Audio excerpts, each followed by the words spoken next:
अब हम आपको कोरोना वैक्सीन पर दो अच्छी खबरें बताना चाहते हैं। पहली खबर ब्रिटेन से आई है, जहां अगले हफ्ते से वहां के लोगों को कोरोना वैक्सीन लगाने की प्रक्रिया शुरू हो जाएगी। और दूसरी खबर हमारे देश भारत से ही आई है, जहां वैक्सीन लगाने के लिए सिरिंज बनाने का काम तेजी से शुरू हो गया। यानी वैक्सीन तो जब आएगी तब आ जाएगी, लेकिन सिरिंज की तैयारी पूरी हो चुकी है। और आज हम वही सिरिंज आपको दिखाने वाले हैं, जिससे आपको कोरोना का ये टीका लगाया जा सकता है भविष्य में। उम्मीद करते हैं अगले साल 2021 में आपको ये टीका मिल जाएगा। लेकिन सबसे पहले हम आपको ब्रिटेन से आई खबर के बारे में बताना चाहेंगे।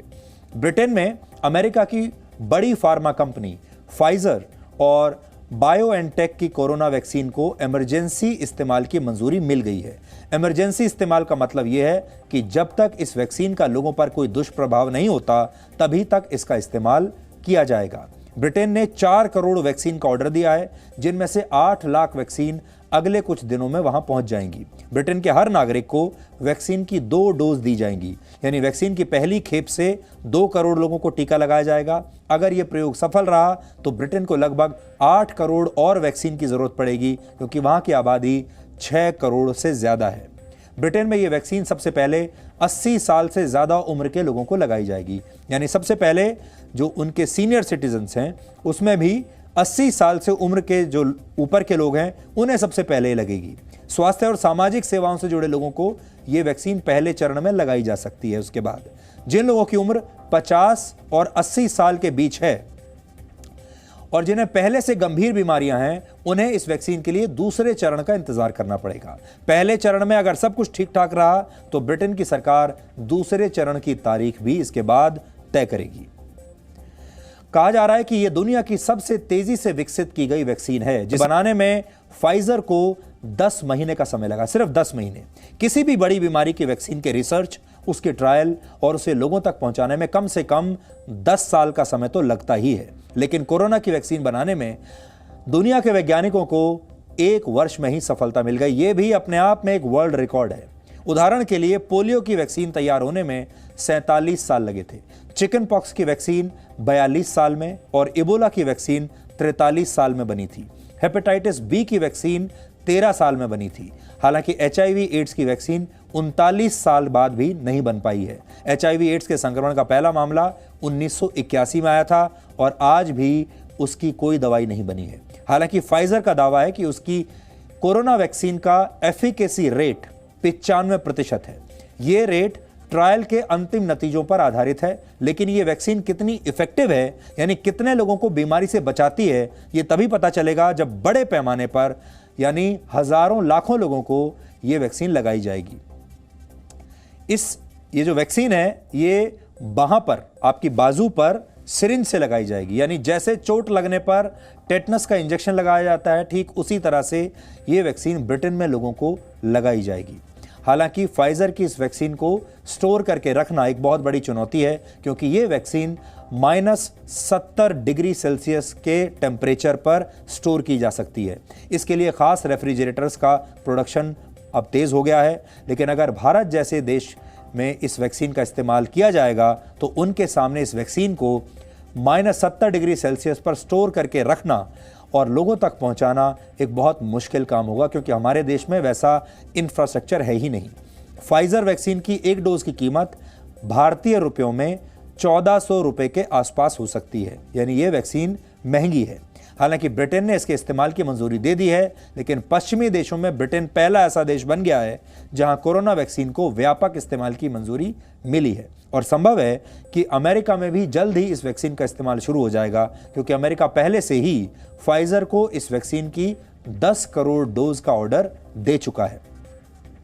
इस बीच एक बड़ा अपडेट यह है कि रशिया में भी अगले हफ्ते से ये टीकाकरण अभियान शुरू हो सकता है। रशिया ने यह जानकारी दी है कि वो स्पुतनिक वी की 20 लाख डोज तैयार कर चुका है। हालांकि इन खबरों ने विकासशील और गरीब देशों की चिंताओं को बढ़ा दिया है, क्योंकि अलग अलग कंपनियों की वैक्सीन के बाजार में आने से अब अमीर देशों के बीच इन्हें खरीदने की होड़ शुरू हो गई है। अमीर देशों के पास पैसा भी है, संसाधन भी हैं और इन वैक्सीन को आसानी से खरीद लेंगे। हो सकता है इस रेस में विकासशील देश और गरीब देशों का नंबर बहुत बाद में आए, या हो सकता है आए ही ना। ऐसा हुआ तो दुनिया की कुल आबादी का एक बड़ा हिस्सा कोरोना की वैक्सीन से वंचित भी रह सकता है, क्योंकि ये पूरा जो खेल है ये है पैसे का खेल। हालांकि इस मामले में भारत अब भी बेहतर स्थिति में है। भारत की स्वदेशी वैक्सीन, जिसका नाम कोवैक्सीन है, वो ट्रायल के तीसरे चरण में पहुंच गई है। इस वैक्सीन की कीमत सिर्फ 100 रुपये हो सकती है और ये दुनिया की सबसे सस्ती कोरोना वैक्सीन हो सकती है। इसके अलावा ऑक्सफोर्ड एस्ट्राजेनेका की कोरोना वैक्सीन भी आखिरी चरण में पहुंच गई है ट्रायल के, और इसका उत्पादन पुणे में किया जा रहा है। इस वैक्सीन की कीमत भारतीय रुपयों में 222 रुपये हो सकती है और कीमत के लिहाज से ये वैक्सीन भी भारत के लिए काफ़ी सस्ती है। अहमदाबाद में जाइडस कैडिला नाम की कंपनी भी कोरोना की वैक्सीन विकसित कर रही है और यह भी ट्रायल के दूसरे स्टेज में है।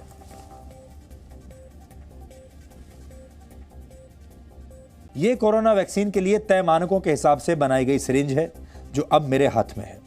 इस सिरिंज में 0.5 ml की डोज आ सकती है, यानी जो कोरोना वैक्सीन के लिए जो सिरिंज इस्तेमाल की जाएगी और उस वैक्सीन में दवाई का जो मात्रा होगी वो इतनी होगी जो मेरे हाथ में इस समय है। अगर आप देख पाएं तो ये मेरे हाथ में वही सिरिंज है। इसी सिरिंज का निर्माण अब हमारे देश में शुरू हो चुका है और इसी सिरिंज से आपके यहाँ बाजू पर कोरोना वायरस की जो वैक्सीन है वो लगाई जाएगी। ये वो सिरिंज है। तो अभी वैक्सीन तो हम आपको नहीं दिखा पा रहे हैं, लेकिन सिरिंज हम आपको दिखा सकते हैं और इसी सिरिंज पर आज हमने एक रिपोर्ट तैयार की है। आप ये रिपोर्ट देखिए।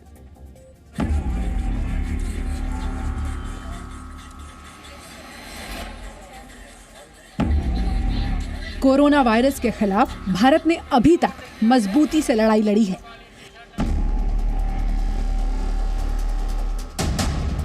लेकिन अब इस लड़ाई में वो जीतेगा जो सबसे पहले अपने देशवासियों तक वैक्सीन पहुंचा देगा।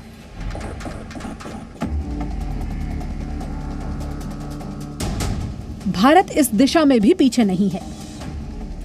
ये तस्वीरें इस बात का भरोसा दिला रही हैं।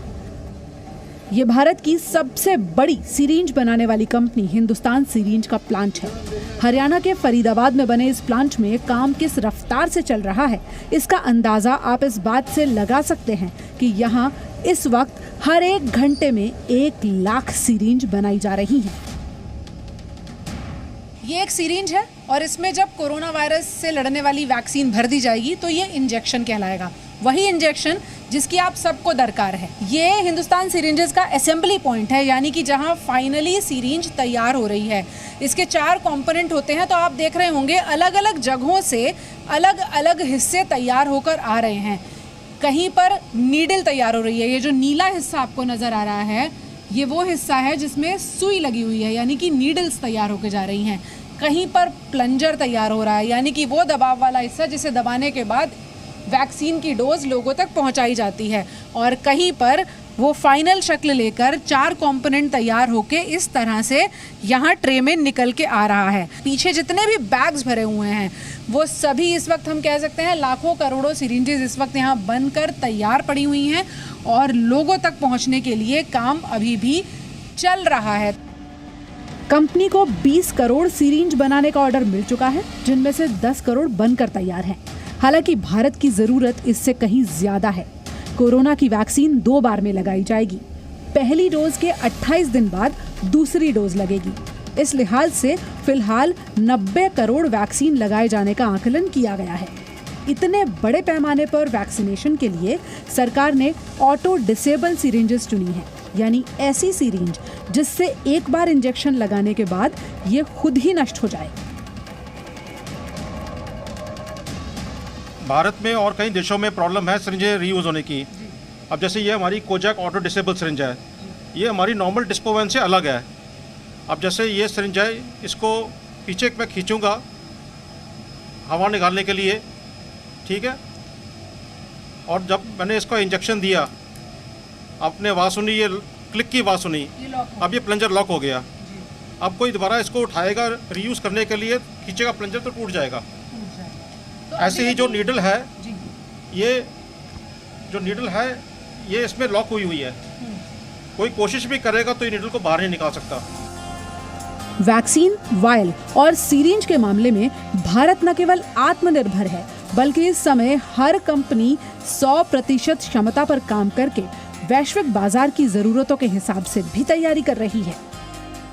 तो एक सीरिंज इस शक्ल में आए उससे पहले कितनी प्रक्रियाओं से गुजरती है, आपको ये दिखाने की कोशिश कर रहे हैं। मार्च और अप्रैल जिसकी बात की जा रही है कि तेज़ी से अगर सीरिंज अगर लोगों तक वैक्सीन पहुंचती है तो वो मार्च अप्रैल 2021 में होगा। उसके पीछे का बैकग्राउंड वर्क है ये, और आप यहाँ देख सकते हैं लगातार पैकिंग जारी है, क्योंकि कंपनी को पहले ही यूनिसेफ और सरकार की तरफ से कुछ एक सीरिंजेस के ऑर्डर मिल चुके हैं और फिलहाल उन्हीं को दिसंबर तक पूरा करने का काम चल रहा है। हालांकि अभी चुनौतियां कम नहीं हैं। वैक्सीन की कोल्ड स्टोरेज, वेस्ट डिस्पोजल और सबसे बड़ी बात, इंजेक्शन लगाने के लिए ट्रेन्ड हेल्थ स्टाफ। इन चुनौतियों को हल करने पर अभी काम चल ही रहा है, लेकिन सबसे पहला और सबसे बड़ा पड़ाव यानी वैक्सीन और सीरिंज, इन्हें कामयाबी से पार किया जा चुका है।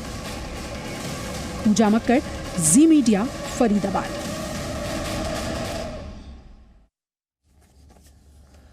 तो वैक्सीन आने में अभी समय है, सिरिंज आ गई है, अब वैक्सीन का इंतजार है, और जब तक वैक्सीन आप तक नहीं पहुंचती, आपका मास्क और सोशल डिस्टेंसिंग ही आपकी वैक्सीन है। तब तक यही आपको बचा सकते हैं।